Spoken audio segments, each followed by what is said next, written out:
Hello internet friends, my name is Catherine and I'm the human behind Creation Miss Couture, and today is another Color Wheel Monday, the series in which I make my way through color theory, one color at a time.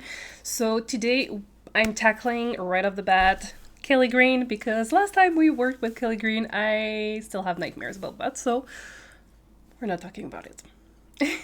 Okay, but this time it went better, so I'm happy about that. So we're going to do the full gradient from the deep magenta up to the Kelly green. I have a full disclosure to do. I didn't film myself doing the stock solution, and I should have, because I am fairly certain that I did not.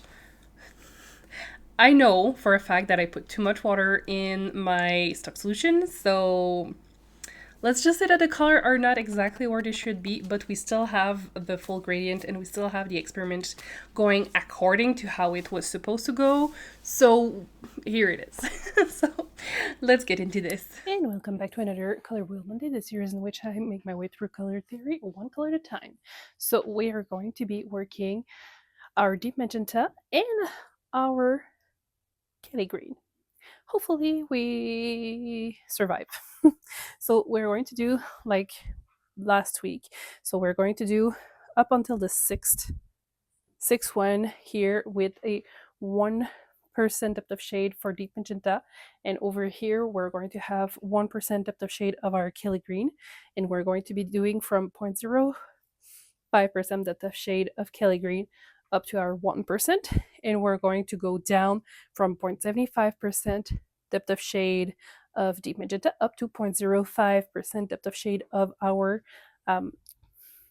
deep magenta again.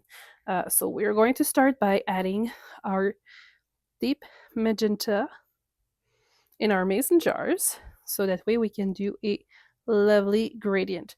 I already did my my 1% stock solutions. That way it's already done and you don't have to see me struggle with my scale, because I've been having issues with it. Okay, so we have all our 1%, so now we are going to start decreasing. So we're going to do 7.5 millimeter for our 0.75% depth of shade, then go into our 5%, and now we are doing 2.5 depth of shade over here. Here we're doing 1 per milliliter for our 0.10% depth of shade and our 0.5% depth of shade, which is just a little cutie drops. And now we're going to do the reverse. So we're going to start with our 0.5% here for this, and now 1 millimeter for our 0.10% depth of shade, 2.5 millimeter here, and now we have to go with the beanie jar here and do our 5 millimeter for our 0.5% depth of shade, because we are using the metric system for this. So it's easy to calculate how many millimeters we need. And now we are in the half and a half, so we just need to calculate 10 millimeter from now on. Hopefully we won't just have a bunch of green. We're most likely going to have a bunch of green, not gonna lie. But there might be more warmth to it. I'm still thinking that I should try to do sort of a battle of the greens to see which one behaves more nicely. And there we go. So now we'll be able to add our... I should probably just mix it up a little bit.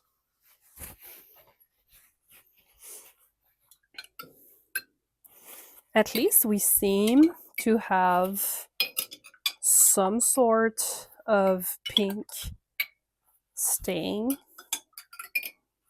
in the first jars. We'll see. We'll see how it goes. Let me know in the comments what you think is going to happen with our Kelly green. Okay, so we're going to be adding our mini skeins, and they are 10-gram mini skeins. And this is why we go with 1% depth of shade for, well, 1% stock solution, which is a 1 gram per 100 milliliter. So that way we have 1% depth of shade, and it's just easy to calculate how much milliliters we need. Hey, at least this time we still have 2 pinks for now, and we still don't have any citric acid or white vinegars in the mason jars, so we will need to add that later. But I really like to add my citric acid a tiny bit later in the process, especially if I'm going to dye tonals. So that way, there's it gives a little bit more chance to the color to strike properly and to um, strike evenly, so we don't have as much white patches and resistance in. Oh, we've made a gray. Amazing. I actually really find it fascinating how we create grays sometimes. Okay, so yes, so we want to do a lot of movement in the mason jars to try to avoid natural resistance. And you can really see here how the pink is catch first, and that the green will take longer to strike your yarn, because here in the jars you can see how green we have, but the pink has been picked up by the skeins, which is very fascinating.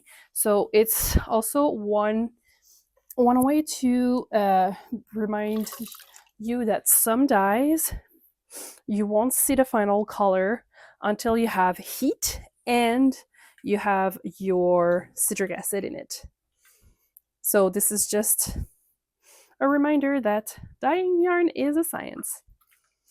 And we're all mad scientists here. So yes. So lots of movement is required to avoid to have any white patches in your yarn.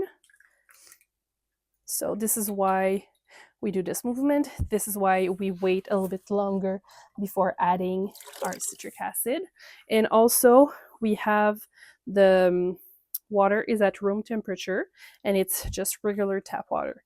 Sometimes though, you will have some tap water that are more naturally acidic or basic. So you will want to double check the acid level of your tap water to see how much acid you would need to add to your water for the yarn to strike. Because sometimes you will see some yarn start striking rather quickly, even though you don't have any acid, and it's just the natural acidity level in your tap water. So this is what I'm trying to get at. Okay, so now that we have added all our minis, we're going to be adding those into our double boiler. So we'll see you later. That's a nice lineup. It's very wicked.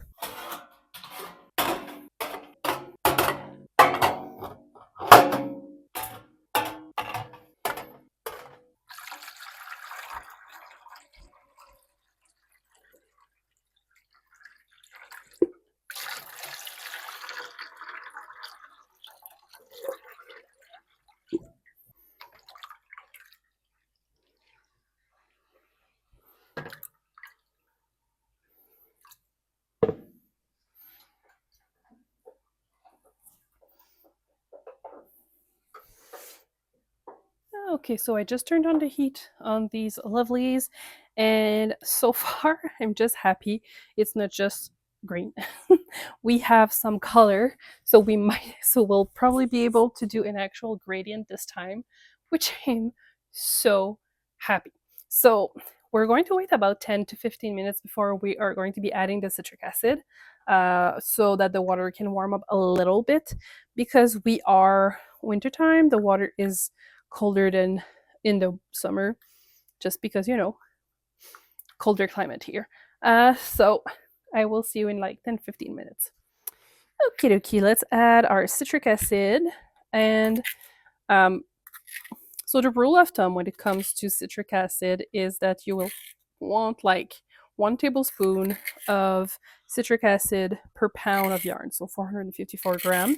Since we only have 10-gram mini skeins, we don't need that much, but since we have some greens, sometimes you want to add a tiny bit more acidity to your water, simply because it's green, and greens they're special.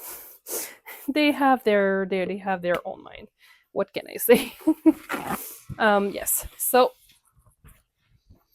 and you also want to wait for your water to reach between 85 to 95 Celsius before you start your countdown of 30 minutes for cook time, because it's not enough to have the acidity. You need to have the right temperature for everything to set properly.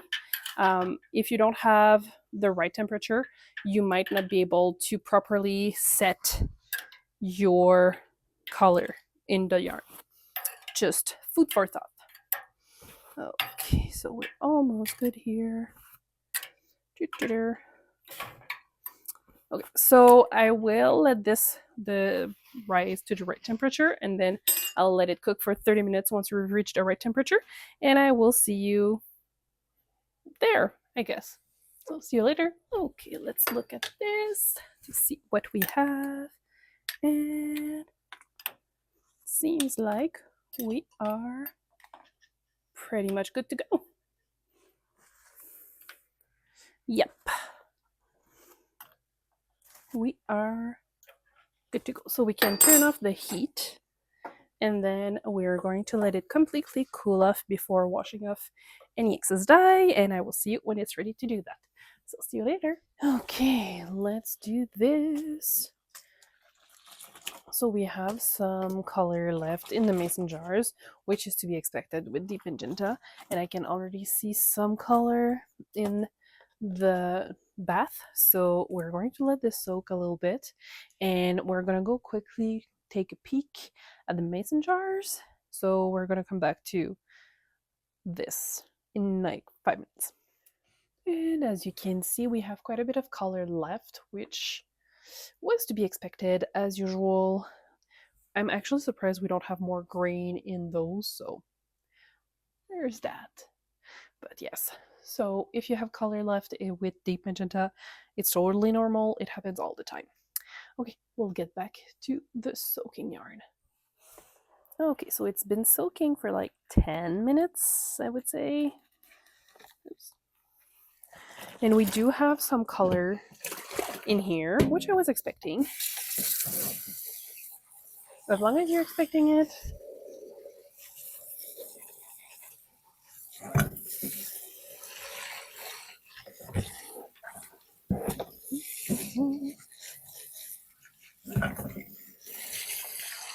Okay, so we are good to go.